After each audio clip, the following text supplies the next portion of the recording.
Prazer estar com você, Edson. Bom, falar de Manual do Homem Moderno não tem como não tocar no assunto dinheiro, né? Porque muita coisa mudou nos últimos tempos e acho que o dinheiro passa por todo tipo de escolha, inclusive a escolha do que fazer quando não se tem tanto dinheiro. Então, acho que o papo vai ser bom, hein? Vamos acrescentar bastante.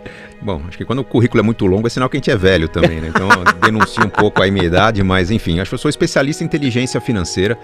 Durante muito tempo eu escrevi sobre educação financeira e mais recentemente meu esforço é para que a educação financeira que todo mundo conhece, que está em todo lugar, se torne prática na vida das pessoas.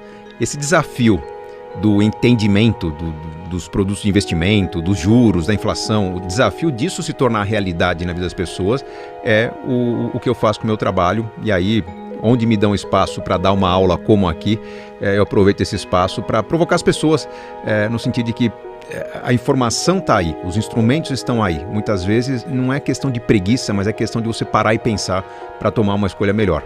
Tenho feito através dos meus cursos online, dos livros, das lives, dos conteúdos nas redes, todo esse trabalho para convencer as pessoas a lidar melhor com dinheiro num país que talvez seja o melhor do mundo para se construir riqueza. A gente vê o quanto que a gente está atrasado nisso com tanta pobreza pelo Brasil. Apesar de não ser o precursor, não ser o pai da educação financeira, eu percebi que havia uma lacuna gigante no Brasil. Quando eu comecei a escrever, o produto de crédito mais utilizado no Brasil, pasmem, era o cheque especial. As pessoas usavam mais, no geral, o volume de cheque especial era maior do que o volume de financiamento imobiliário, financiamento de carro, empréstimos pessoais. Então se usava muito mal os empréstimos, muito mal o crédito. E o produto de investimento mais utilizado, que hoje ainda está entre os primeiros, mas era o número 1, era a caderneta de poupança, que para quem estudou um pouquinho, leu um pouquinho, está bem atrás de produtos de investimento equivalentes em desempenho e segurança. Então eu percebia que tinha muito a ser dito. Escrevi meu primeiro livro numa época em que o Brasil tinha juros de 24% ao ano, então basicamente era fácil falar, gente, se você deixar seu dinheiro no banco, ele se multiplica muito. Você vai chegar ao seu primeiro milhão num prazo curto, 7, 8, 10 anos. Hoje já não é tão simples, na verdade existem meios para isso, mas não basta pôr dinheiro na poupança que você vai chegar lá, né? O mercado ficou mais competitivo, mas eu percebi que havia muito a ser falado. O livro mais difícil de escrever foi o primeiro, que eu tive que montar um passo a passo, um manual, começo, meio e fim.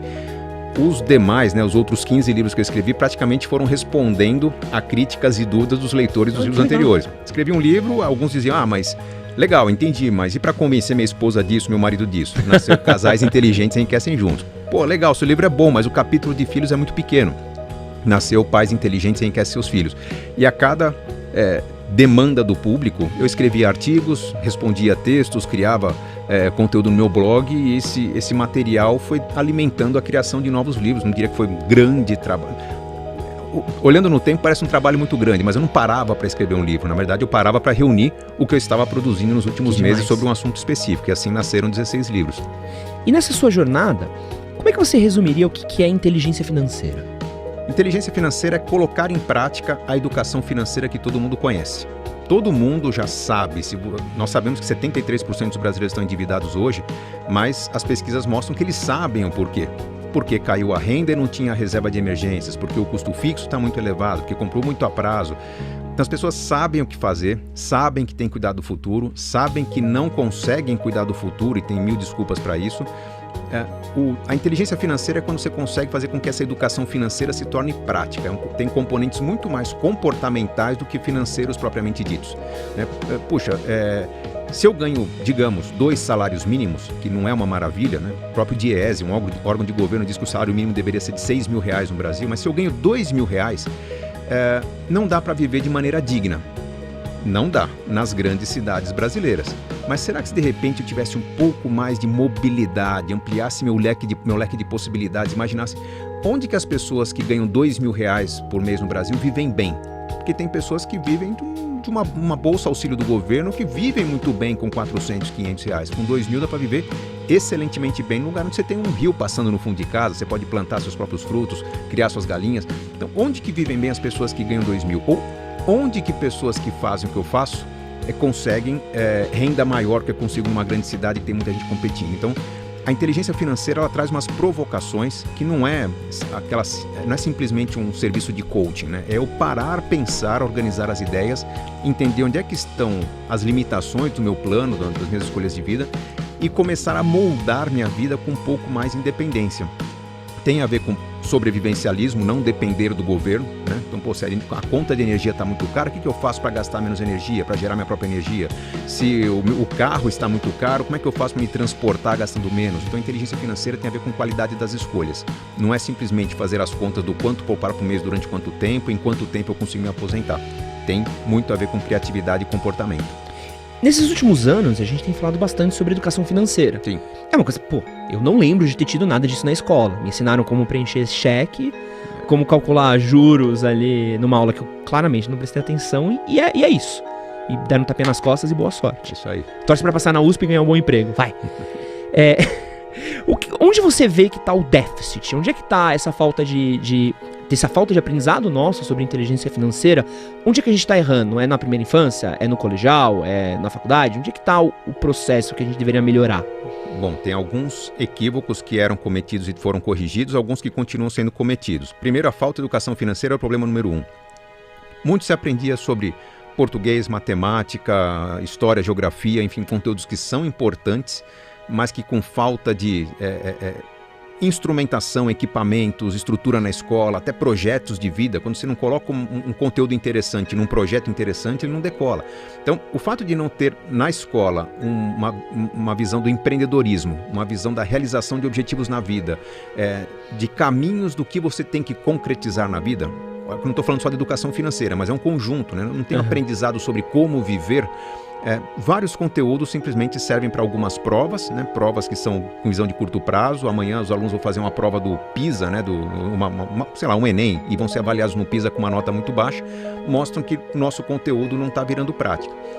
Quando se fala, precisamos ter educação financeira na escola, que já tem, começou em 2020, está na Base Nacional Comum Curricular, as crianças têm hoje na escola, não é ter aula de juros, banco, PIX, criptomoedas. É você ter, como acontece hoje no modelo brasileiro, discussão de finanças em todos os conteúdos.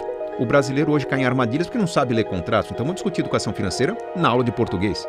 O brasileiro cai em armadilhas porque talvez compre produtos pouco eficientes. Vamos discutir educação financeira na aula de física, química.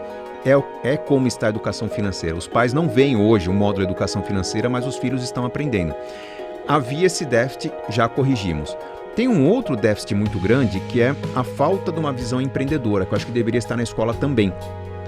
Nós cultuamos durante muito tempo a ideia de que precisávamos resgatar as pessoas que estavam em situação de grande desvantagem, muita desigualdade social. Sim, tínhamos que fazer alguma coisa, criamos Bolsa Família, auxílio emergencial, uma série de ajudas e facilidades que eram importantes, mas não havia um plano para encerrar essa ajuda. Então você dá um incentivo, você dá um presente para as pessoas. Legal, quem deu esse incentivo vai ganhar votos. Agora, quem vai ser o político com coragem de tirar o incentivo quando a família não precisa mais? Então criou-se a cultura do assistencialismo, que é muito perigosa.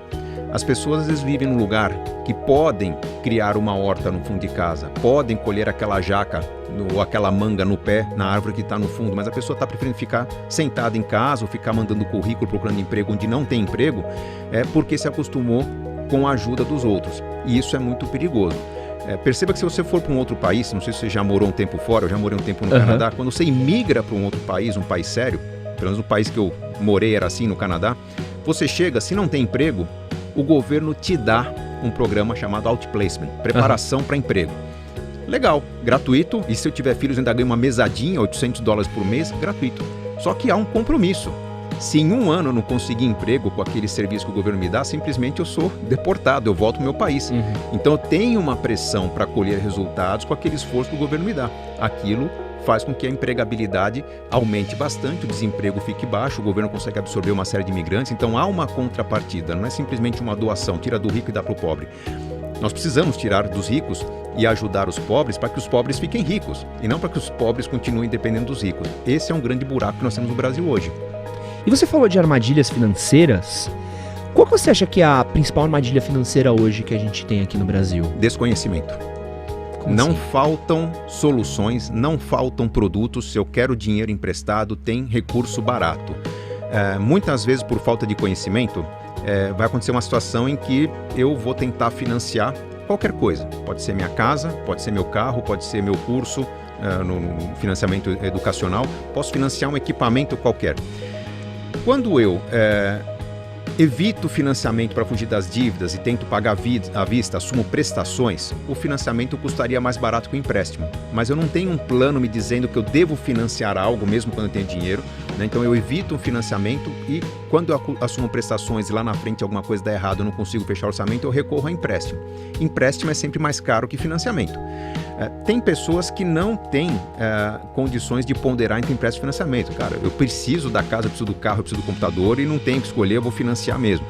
Só que muitas vezes a pessoa não percebe que ao assumir uma prestação pesada, ao comprometer muito o orçamento, a conta pode estar fechando hoje, mas virão elementos como imprevistos, inflação, gastos que não foram planejados, que vão fazer com que eu não consiga pagar aquela prestação.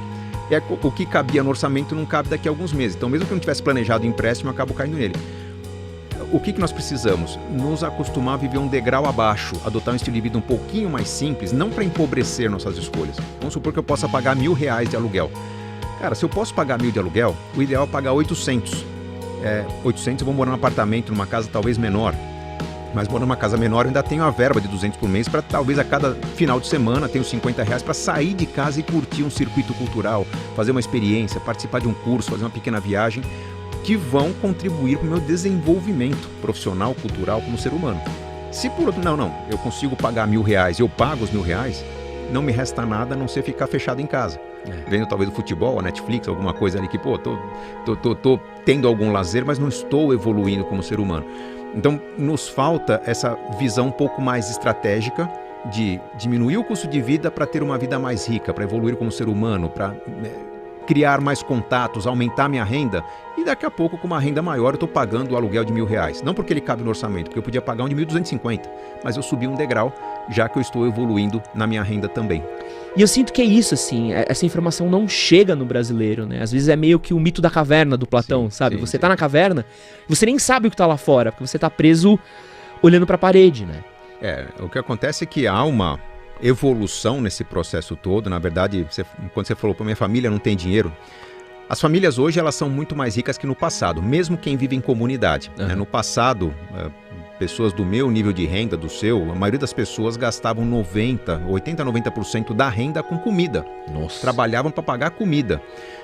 Tinham algum conforto? Não, é só ver nos filmes, roupas eram herdadas, né? Casa passava de pai para filho, as pessoas não compravam casa como a gente compra hoje. Hoje, mesmo quem ganha muito pouco tem o seu celular. Como todo mundo sabe, a capacidade de um telefone celular é maior que os computadores que levaram os astronautas para a Lua, né, em 69. Então nós temos acesso a conhecimento, a educação, nós estamos numa evolução e o que acontece é que talvez o papo que a sua namorada tem com o pai dela não teve com o avô dela. O papo que talvez falte na sua família é porque você esteja num estágio dessa evolução financeira em que seu pai está proporcionando para você um conforto que ele não teve. Ele quer meio que facilitar um pouco desse acesso, quer evitar conversas espinhosas, porque ele tem erros sendo cometidos nesse processo. Financia um negócio, se arrepende, né? Todo mundo que entrou no financiamento de 30 anos da casa se arrepende disso, sabe que não deveria fazer, enfim. Mas ele está aprendendo na prática. E se ele começar a falar muito mais de dinheiro, talvez vai expor muitos dos erros que ele está cometendo. Porque ele não teve educação financeira na escola, como você também não tem, mas talvez seus filhos vão ter. Então é muito provável que a conversa que você vai ter com seus filhos seja muito mais fluida, natural, porque a geração atual dos mais jovens, que está na escola, está saindo da escola, já não pensa em ter casa própria. Eu tenho batido papo com o pessoal de 25, 28, 30 anos que está perguntando, será que eu devo ter um carro? Eu ainda não sei dirigir. Sendo que na minha geração, aos 18, todo mundo queria dirigir. Então, o que acontece? Meu filho, com 15 anos, ele já pensa nas experiências que ele vai ter no mundo.